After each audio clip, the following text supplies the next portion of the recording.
प्रिय मित्रों, प्रिय डेनिश लोग, आज आपका देश उस लंबे समय से प्रतीक्षित दिन की वर्षगांठ मना रहा है जो लंबे समय से स्वतंत्रता और शांति का सपना रहा है, और यह सपना हकीकत बन गया। 5 साल। इसी दिन आपके देश पर नाजी कब्जे के 5 वर्षों के लंबे समय का अंत हुआ था। उन्होंने खोया और आजादी की जीत हुई। जीवन जीता है। उस समय डेनमार्क बाकी दुनिया के साथ जश्न मना रहा था और उम्मीद कर रहा था कि ऐसा क्रूर युद्ध आखिरी होगा और दुनिया में कोई भी फिर से शांति को नष्ट नहीं करना चाहेगा। उसने आशा व्यक्त की कि लोग अब नश्वर खतरे में नहीं होंगे, कि आप सैन्य आदतों से छुटकारा पा सकते हैं। मुझे आशा है कि मैं हमेशा के लिए भूल जाऊंगा कि प्रकाश स्रोतों को कवर करना आवश्यक है। उसे उम्मीद थी कि हवाई हमले के सायरन अब वास्तविक खतरे की सूचना देने के लिए नहीं बजेंगे, कि उन्हें पिछले युद्ध को याद करने के लिए साल में केवल एक बार चालू किया जा सकता है। लेकिन युद्ध फिर आ गया।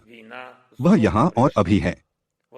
वह यूक्रेन में है और वह हमारी जमीन पर रुकने वाला नहीं है। और यह पहले से ही उस युद्ध की तरह क्रूर हो गया है जिसकी जीत हम सभी हर साल मई में याद करते हैं। मुझे रूस के यूक्रेन पर पूर्ण पैमाने पर आक्रमण के 34वें दिन आपको और लोक कथाओं को संबोधित करना याद है।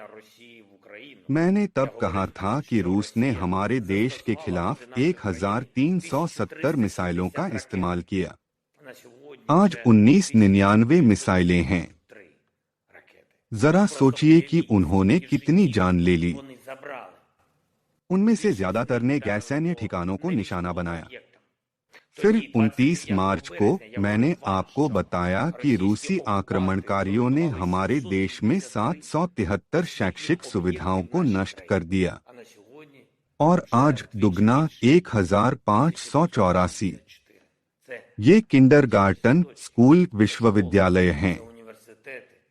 यूक्रेन में रूसी सेना इसके खिलाफ लड़ रही है। आक्रमणकारियों ने पहले ही 220 यूक्रेनी बच्चों को मार डाला है, और हम अभी तक निश्चित रूप से नहीं जानते हैं कि कब्जे वाले क्षेत्रों में। लेकिन पिछली बार जब मैंने तुमसे बात की थी तो मारे गए बच्चों की सूची में 144 नाम थे। आप देखते हैं कि ये भयानक संख्याएं बढ़ती हैं। यह 144 था, अब 220 बच्चे मारे गए। उनके पास यह महसूस करने का भी समय नहीं था कि जीवन कैसा है। रूसी राज्य अभी युद्ध को रोकने के लिए तैयार नहीं है। वे अभी भी यूक्रेन और अन्य यूरोपीय देशों पर कब्जा करने का सपना देखते हैं। वे अभी भी सपना देखते हैं कि यूरोप में स्वतंत्रता गायब हो जानी चाहिए, लेकिन उनके सपने सच नहीं होने चाहिए। शांति का सपना साकार होना चाहिए। हमारा और आपका सपना ठीक वैसे ही जैसे 77 साल पहले था। यह अब और यूक्रेन में है कि लोग तय कर रहे हैं कि लोग हमारे महाद्वीप पर कैसे रहेंगे। क्या शांति होगी? न केवल हमारे देश में बल्कि हमारे पड़ोसियों में भी, पूरे ग्रह पर। बुराई नहीं जानती कि राज्य की सीमाएं क्या हैं। तानाशाही सिर्फ एक देश पर कब्जा करने तक नहीं रुकती। आप पहले से ही हमें लड़ने में मदद कर रहे हैं। हम आपके हथियारों के लिए, यूरोपीय संघ में हमारे प्रवेश के पक्ष में आपके वोट के लिए, प्रतिबंधों के मुद्दे में आपकी ईमानदारी के लिए और हमारे लोगों के प्रति आपकी ईमानदारी के लिए आपके आभारी हैं।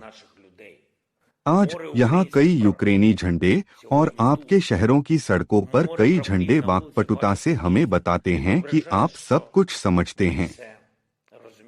अब कोई नहीं कहेगा कि रूसी संघ द्वारा छेड़ा गया यह युद्ध और कितने दिनों तक चलेगा। लेकिन मुझे विश्वास है कि हमारा मुक्ति दिवस निकट आ रहा है।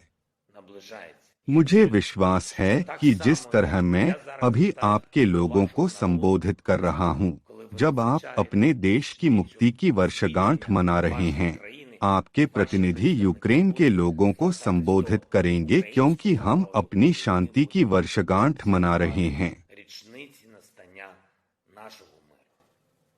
अब हर साल की तरह आप उस युद्ध और बुराई पर जीत की याद में पूरे देश में मोमबत्तियां जलाते हैं।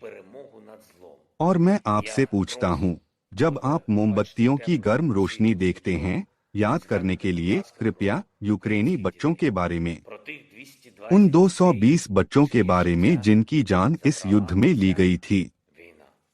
याद रखें कि मारे गए बच्चों की इस भयानक सूची को बढ़ने से रोकने के लिए यूरोप हर संभव प्रयास कर सकता है, फिर कभी नहीं। आपकी संवेदनशीलता और मदद के लिए आप में से प्रत्येक को धन्यवाद। धन्यवाद डैनी। यूक्रेन की महिमा।